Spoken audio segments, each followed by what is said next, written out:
안녕하세요 여러분. 오늘 하루도 고생 많으셨습니다.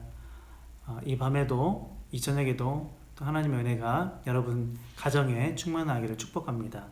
종말론 계속해서 이어가겠는데요. 오늘은 그리스도의 초림으로 시작된 종말에 대한 내용을 조금 더 자세하게 알아보려고 합니다.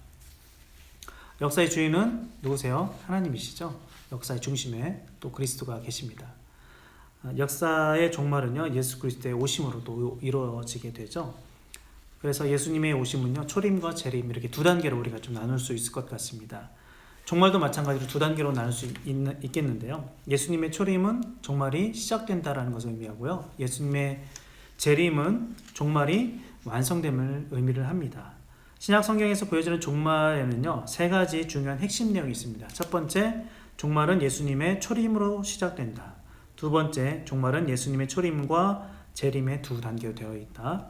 세 번째, 예수님의 초림으로 시작된 종말은 예수님의 재림으로 완성될 종말의 보증이다. 이렇게 세 가지를 우리가 하나씩 좀 살펴보려고 합니다. 첫 번째부터 한번 같이 보도록 하겠습니다. 종말은 예수님의 초림으로 시작된다. 예수님의 초림으로 종말이 시작되었다? 이게 무슨 말일까요? 구약 성경에서 말하는 종말 때에 일어날 여러 가지 일들이 예수님이 오심으로 인해서 성취되었다라는 것을 의미하는 겁니다.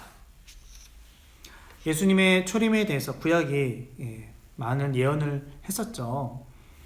오실 메시아에 대해서 예언된 말씀, 약속의 말씀이 많이 있습니다. 대표적인 것 몇 가지만 말씀을 드리면 창세기 3장 15절, 지난 시간에 우리가 이미 말씀을 드렸죠. 원시복음이라고 말씀드렸습니다. 여자의 후손, 곧 예수 그리스도를 의미한다라고 말씀드렸고요. 그래서 여자의 후손을 통해서 아브라함 쭉쭉쭉 이어 내려가다 다윗의 후손, 결국에 예수 그리스도를 말씀하고 있는 것이죠. 또 이사야 선지자는 처녀의 몸에서 태어날 것이다, 이런 예언을 하기도 했고요. 미가 선지자는 유대 베들레헴 땅에서 태어날 것이다, 이렇게 예언을 하기도 했습니다.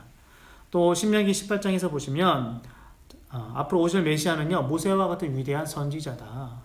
그리고 시편 110편을 보시면 멜기세덱의 서열을 따르는 영원한 제사장이시다. 또 사무엘하 7장 12절을 보시면 다윗의 아들로서 왕과 같은 직분을 가지실 것이다. 선지자, 제사장, 왕, 다 예언을 이미 구약시대에 하고 있다라는 것이죠. 자, 그리고 예수님의 오심으로 인해서 구약에서 기대했던 그 하나님의 나라가 이미 시작되었다라는 것이죠. 하지만 인간의 죄로 인해서 또 인간의 반역으로 인해서 하나님의 통치가 이게 잘 실현되지 않았다라는 것이죠. 그래서 하나님께서는요, 특별히 다윗의 아들 중에 하나를 세우십니다. 그래서 그 왕국이 영원할 것이다, 이런 약속을 하시죠. 아모스나 이사야, 예레미야, 호세아, 에스겔, 스가랴, 이런 선지자들이 다윗의 아들이 세울 그 하나님 나라에 대해서 예언을 했습니다.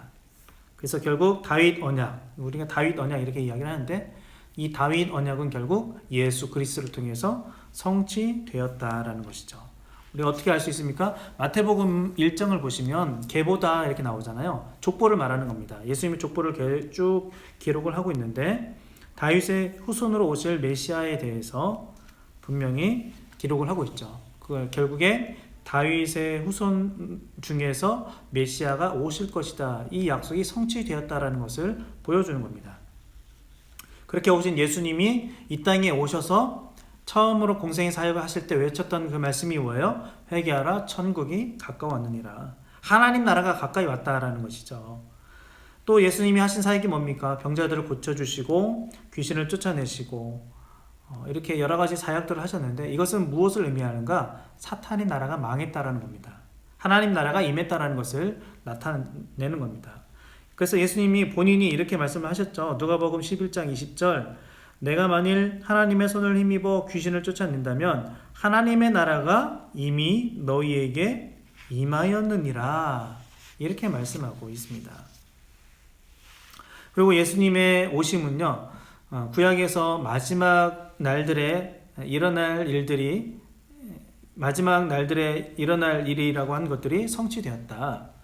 그러니까 마지막 날들에 일어날 일들이 있었어요. 구약에 마지막 날에 이런 일이 일어날 것이다. 이런 것들이 있었는데 그게 뭐냐면 마지막 날에 이스라엘은 적들의 공격을 받게 된다. 그리고 박해를 당하게 된다. 거짓 교훈과 배교를 포함해서 모든 또 여러 가지 환난을 당하게 된다. 그런데 그런 일 이후에 하나님께서 이스라엘이 하나님을 간절히 또 찾게 되고 하나님은 그 이스라엘을 구원해 주신다라는 것이죠. 그리고 그날에는 또 이스라엘을 괴롭혔던 대적들이 다 심판을 받게 된다. 또 마지막 그날에 의로운 자와 불의한 자가 다 부활할 것이다. 자, 이런 것들이 다 성취가 되었다라는 것이죠. 언제요? 예수님의 오심, 초림 때입니다. 예수님의 초림을 통해서 다 일어날 것이다. 다 성취될 것이다. 라는 것이죠. 이 모든 것들이 예수님의 초림을 통해서 성취되었다라는 것이죠. 그래서 신약시대에 베드로도 그렇게 이야기를 했고요. 바울, 요한, 히브리서 저자들이 같은 말을 하고 있습니다. 베드로는 뭐라고 얘기했냐면, 자, 오순절 성령 강림 사건 아시죠? 오순절 성령 강림 사건은 요엘서 2장 17절에 예언이 성취된 것이다. 고로 이것은 말세의 증거다. 이렇게 설교를 했고요. 바울은 갈라디아서 4장 4절에 때가 참에 하나님이 그 아들을 보내사 이렇게 말씀하고 있습니다. 여기서 때가 찼다라는 것은 그 예수님이 오실 그날이 됐다라는 것이죠. 하나님의 약속의 성취가 되었다라는 것을 말씀하고 있는 것이죠. 그러니까 예수님이 오셨다라는 것은 하나님의 약속이 성취되었다. 때가 찼다. 이렇게 이야기를 하고 있는 겁니다. 히브리서 저자도 히브리서 9장 26절에 예수님의 처음 오심, 초림은 세상 끝에 나타난 일이다. 예수님이 오셨다라는 것은 이미 세상이 끝날 때가 다 됐다라는 것을 말한다라는 것이죠. 사도 요한은 또 뭐라고 말합니까? 적그리스도가 나타났다. 이것만 봐도 이게 세상이 끝날 징조구나. 마지막 때가 되었구나. 이렇게 이야기를 한다라는 것이죠. 자, 두 번째입니다. 두 번째, 종말은 예수님의 초림과 재림의 두 단계로 성취된다. 좀 어려울 수 있겠는데요. 신약 성경이 말하는 종말론의 두 번째 핵심은 메시아가 두 개의 다른 시대를 펼치고 있다.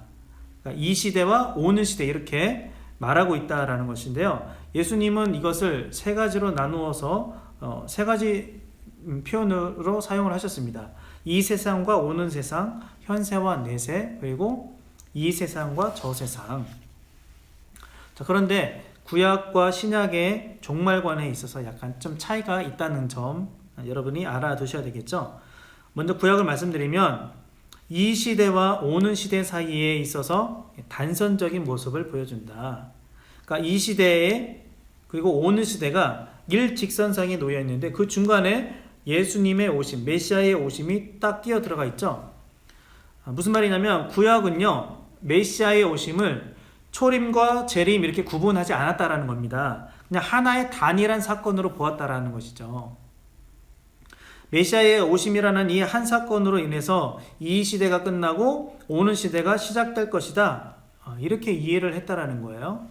자, 근데 신약 시대는 어떻습니까? 신약 시대 종말관은 굉장히 복잡하죠. 여러분을 보시면 아시겠지만 굉장히 좀 복잡합니다. 그러니까 이 시대의 관점, 이 세상의 관점으로 보면 예수님의 초림은 종말의 시작이 되는 거고요. 예수님의 재림은 종말의 완성이 되는 겁니다. 그래서 초림 때도 종말, 재림 때도 종말, 종말이라는 것이 초림 때, 재림 때 다 들어갑니다. 근데 하나님 나라의 관점에서 보면 어때요? 하나님 나라 관점에서 보면 예수님의 초림은 하나님 나라가 시작됐다. 예수님의 재림은 하나님 나라가 완성됐다. 이렇게 이해를 하시면 될 것 같습니다. 그래서 예수님의 초림과 재림 사이에는 두 나라가 공존한다라는 것이죠. 세상 나라와 하나님 나라가 공존하게 된다.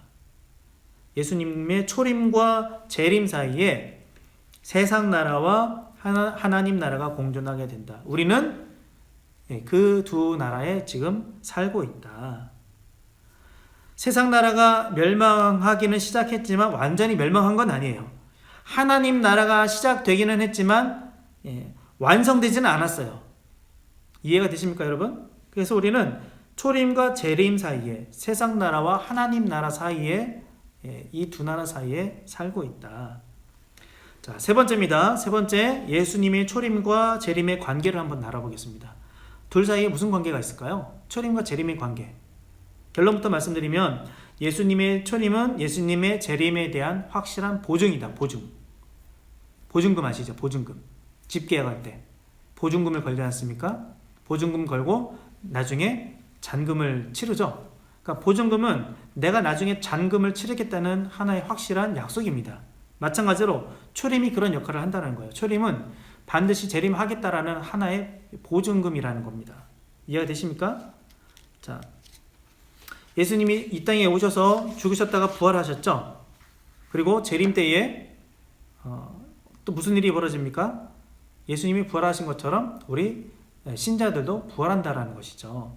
그래서 사도 바울은 예수님을 향해서 잠자는 자들의 첫 열매가 되셨다. 그리고 부활의 첫 열매가 되셨다. 이렇게 이야기를 합니다. 무슨 뜻이냐면 예수님의 부활로 인해서 모든 믿는 성도들이 예수님처럼 부활하게 될 것을 말하는 것이죠. 그러므로 예수님의 부활은 곧 전체 성도를 부활시키겠다는 하나님의 구원 계획이다. 이렇게 보시면 될 것 같습니다. 또 예수님의 부활 이후에 누가 오셨어요? 성령님이 오셨잖아요. 성령님. 고린도후서 1장 22절, 고린도후서 5장 5절을 보시면 성령님도 이런 보증금 역할을 하고 계시구나 우리가 알 수 있습니다. 그러니까 성령께서도 예수님의 재림에 대한 이 보증금 역할을 하신다. 우리가 그렇게 부활할 것이다라는 그 보증을 성령님께서도 해주신다라는 것이죠.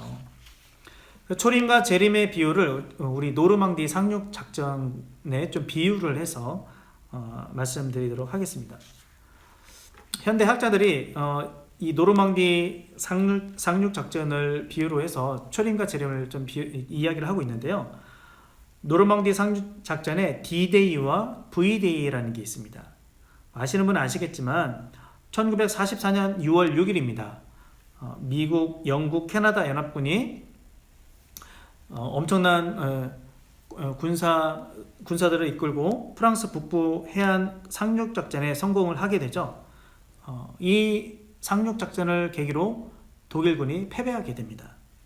그런데 완전히 패배는 아니었어요. 그래서 이날 1944년 6월 6일을요 D-Day라고 합니다. D-Day.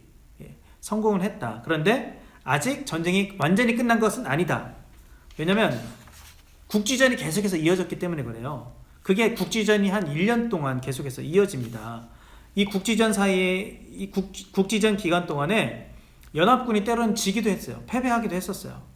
그러니까 서로 막 이렇게 싸우면서 그게 한 1년 정도 계속 됐다고 해요. 그리고 나서 1945년에 최종적으로 연합군이 승리하는 승리의 선포식을 하게 되죠. 그날을 V-Day 이렇게 이야기를 하는 겁니다. D-Day에 이른 공격으로 인해서 V-Day가 올 수 있었다. 마찬가지로 예수님의 초림을요 D-Day라고 하는 겁니다. D-Day. 예수님의 초림으로 인해서 사탄의 나라에 치명타를 가하게 된 거죠. 그런데 아직 완전한 승리는 아니다. 언제가 완전한 승리냐? 예수님의 재림 때다. 예수님의 재림이 되기까지 우리는 국지전을 계속해서 하고 있는 겁니다. 지금 이미 초림 때 사탄이 한 방 탁 먹었어요.